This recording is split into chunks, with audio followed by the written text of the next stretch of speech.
అయితే మూవీ గురించి కాదు ఇది. సో ఇప్పుడు చూస్తే లేదు మీరు ఇందాక నుంచి చాలా మందికి ఆన్సర్ ఇచ్చారు కదా, అంటే లేదు నా పక్కదానికి ఆన్సర్ ఇచ్చేయండి.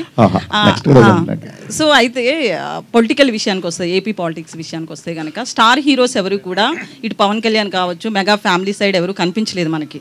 బట్ ఒక జబర్దస్త్ ఆర్టిస్టులు చిన్న చిన్న వాళ్ళందరూ మాత్రం ఫ్యామిలీకి సపోర్ట్ గా నిలబడ్డారు. ప్రచారానికి కూడా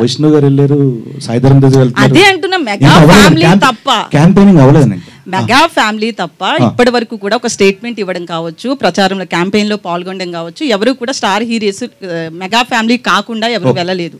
సో మీలాంటి వాళ్ళు వెళ్ళారు. రేపు మళ్ళీ వైసీపీ వస్తే మీకు ఇబ్బంది ఉండదా? నాకు అర్థం కాలేదు, ఎలాంటి ఇబ్బంది అంటారు మీరు చెప్పండి. ఒకవేళ షూటింగ్కి వెళ్ళినప్పుడు కావచ్చు, అక్కడ చాలా మంది వైసీపీ నుంచి కావచ్చు, కొంతమంది గుండాలు కూడా ఉంటారు, చాలా ఇష్యూస్ చూసాం. ఏపీ పాలిటిక్స్ డిఫరెంట్ కదా ఇండియాలో. నేను శ్యామల గారు ఒక ఇంటర్వ్యూ ఇచ్చారు. ఆ ఇంటర్వ్యూలో క్వశ్చన్ అడిగారు, మీరు ఇలా చేయడం వల్ల రేపొద్దున ఆడియో ఫంక్షన్లో మీకు ఏమైనా ఇవ్వకపోవచ్చేమో మెగా ఫ్యామిలీ నుంచి అని అన్నారు.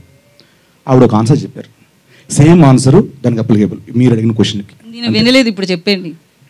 మీరు ఒకసారి యూట్యూబ్లో చూడండి. లేదు ఇప్పుడు చెప్పండి. లేదండి, లేదు మీరు చెప్పింది వేరు కదా, ఆయన శ్యామల చెప్పిందే అని నేను ఎలా అనుకుంటాను. ఆవిడ చెప్పారండి, ప్రూఫ్ ఉంది కదా. సో నేనేమంటున్నానంటే, ఇప్పుడు ఒక పార్టీకి సపోర్ట్ చేసినంత మాత్రాన వీడిని ఆపేద్దాం తొక్కేద్దాం అని అనుకోవడం నిజంగా అది పరిణితి చెందిన ఆలోచన కాదని నా ఇది అభిప్రాయం. ఒకటి ఏంటంటే, ఒక విలేజ్ ఉందో, ఒక విలేజ్లో ఒక ఆటో నడిపే వ్యక్తి ఉంటారు, ఆటో డ్రైవర్ ఉంటారు, అన్న కిరాణా షాప్ ఉంటారు, ఒక ఎరువులు కొట్టు ఉంటుంది, ఇంకోటి వాటర్ ఇది ఉంటుంది. సో వీళ్ళందరూ వృత్తిపరంగా వాళ్ళ వృత్తులు చేస్తున్నా వాళ్ళు ఏదో ఒక పార్టీని అభిమానించో ఏదో ఒక పార్టీ ప్రచారమో వాళ్ళ ఊళ్ళో తెలిసిపోతుంది.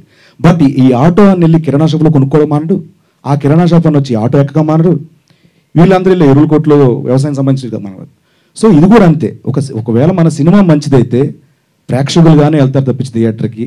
ఒక రాజకీయ సపోర్టర్గా ఎవరు థియేటర్కి వెళ్ళరండి. అది బాగా నమ్ముతున్న తెలుగు ప్రేక్షకుల విషయం.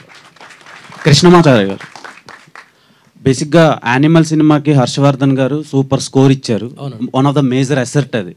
సో ఈ సినిమాకి ఆయన మ్యూజిక్ అదే సాంగ్స్ ఇచ్చారు, ఆ మ్యూజిక్ వచ్చి సురేష్ బాబులి గారు చేశారు.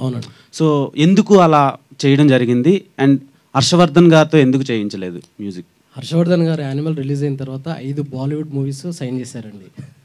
ఫుల్ బిజీ అయిపోయారు.